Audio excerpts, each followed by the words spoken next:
तो जैसा कि मैंने आप लोगों से कहा था कि मैं एक बात आप लोग के साथ शेयर करने वाली हूँ। वो बात ये थी कि हादसा तो काफ़ी साल हुआ ये था कि जब मेरी मम्मी की शादी हुई थी, मम्मी वाली फैमिली में, पापा वाली फैमिली से ऐसे कोई भी क्वेश्चंस नहीं किए गए थे जो आज के टाइम पे लड़की वाले लड़के वालों से करते हैं और लड़के वाले लड़की वालों से करते हैं। आजकल तो बहुत छोटे छोटे क्वेश्चंस होने लगे, जैसे कि पुराने ज़माने में ये था कि एक्स्ट्रा क्या कहना चाहिए, बॉयफ्रेंड गर्लफ्रेंड वाला सीन ज़्यादा कुछ चलता नहीं था। अब लड़के वाले पूछते हैं कहीं कोई गड़बड़ तो नहीं था, ये तो नहीं था, वो तो नहीं था, बट पहले ऐसा नहीं था। ये ऐसे कुछ कुछ क्वेश्चंस हैं जो कि कॉमन बेसिक्स टाइप के हो गए। बट हुआ ये था कि मम्मी औरों की फैमिली ने पापा से ना ही किसी चीज़ के प्रूफ लिए थे, लाइक ज़मीन जायदाद घर। भाई फ्रॉड हुआ ये था कि मेरे पापा के नाम पे, मेरे पापा के नाम पे कुछ भी नहीं था, किसी तीसरे बंदे के नाम पे था। It was very very bad thing happen with us. हम लोग एक्चुअल में स्कैम में फंस गए थे, ठीक है। फिर बाद में जब बहुत सारी लड़ाइयाँ हुई, चीज़ें हुई, तो हम लोग को पता चला कि भाई इन लोगों के नाम पे ही कुछ नहीं है। एंड मेरे फिर मम्मी पापा ने बहुत स्ट्रगल किया और हम लोगों को पाला पोसा बड़ा किया, और ठीक है अब जो भी है ठीक है, ठीक है। ऐसा इतना बड़ा स्कैम हुआ था। इवन दैट जब कोई इंसान पैदा होता है, जैसे कि मैं हूँ, आज मुझे पता है कि मेरे पापा के पास क्या है और क्या नहीं है। ऐसे ही मेरे पापा भी थे, बट उस टाइम पे मेरे पापा को भी नहीं पता था कि मेरे पापा के पास क्या है और क्या नहीं, क्योंकि मेरे दादाजी गवर्नमेंट जॉब में थे।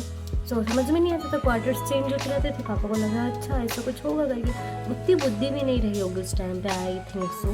बट मम्मी लोगों की फैमिली में, पापा लोगों की फैमिली में कोई ऐसे क्वेश्चंस नहीं किए थे, जिस वजह से बाद में हम लोग को बहुत सारी चीज़ें फेस करनी पड़ी। एंड आखिरी में हम लोग बहुत बुरे बुरे फेज से भी गुजरे। रीज़न भी यही था कि फाइनेंशियली स्ट्रॉन्ग नहीं थे ज़्यादा, ज़मीन जायदाद खेती बाड़ी कुछ भी नहीं थी, तो हम लोगों ने बहुत स्ट्रगल किया। अब आते हैं मुद्दे की बात पे। तो मुद्दे की बात यह है कि एक व्यक्ति ने मुझसे, मतलब एक लड़के वालों ने मुझसे मेरे सैलरी स्लिप के बारे में पूछा कि मतलब आप जॉब करती हैं ना, तो आपकी सैलरी क्या है। हाँ, तो मैंने बताया तो मेरी सैलरी इतनी है। फिर उसके बाद उस लड़के की मम्मी ने मेरे से सैलरी स्लिप भी मांगी, ठीक है। फिर जब मेरे पापा ने उन लोगों से मांगा तो उन लोगों ने भी हंस के दे दिया। जब उनने हमसे मांगा तो फिर हमने भी उनसे मांगा, फिर हम लोगों ने एक दूसरे को दे दिया। वो ठीक है, अच्छा लगा हम लोगों के सामने वाला व्यक्ति इतने अच्छे व्यवहार कर रहा है, चीज़ों को अंडरस्टैंड कर रहा है। बट सेकंड थिंग, हमारे मम्मी पापा के साथ जो हुआ, अब हमारे मम्मी पापा दूसरी बार तो नहीं चाहेंगे ना। एक दूसरे लड़के से बात चल रही थी, आप सभी को पता है शादियों का सीज़न है और शादी वगैरह का सीन चल रहा है। एक लड़का वाला लोग बोलता है कि सैलरी स्लिप के बारे में पूछा। सिर्फ सैलरी स्लिप भी नहीं, सिर्फ इतना पूछे कि आपकी सैलरी कितनी है, आपके बच्चे की सैलरी कितनी है।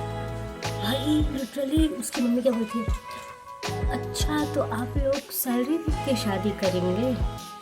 भाई हम लोग शॉक्ड हो गए कि भाई हम लोग इतना बड़ा ज़िंदगी से गुजर चुके हैं बुरी तरीके से, सिर्फ हम सैलरी पूछ रहे हैं। क्योंकि मेरे पापा का तो बिजनेस था क्या, इसलिए आज के टाइम पे देख सुन के शादी करना चाहिए। एंड जो लोग समझते हैं वो समझ जाते हैं, उनको कुछ बोलने की ज़रूरत नहीं पड़ती। बस उन जो एक अंकल हैं, आंटी हैं, उन लोगों ने हम लोग को समझा एंड हमने भी उनको समझा। ऐसा जा रहा है शादी वादी वाला सफ़र। एंड एक आदमी लोग तो दिमाग ख़राब कर दिया। बस यही शेयर करना था मुझे। हाँ, बाय बाय, टेक केयर।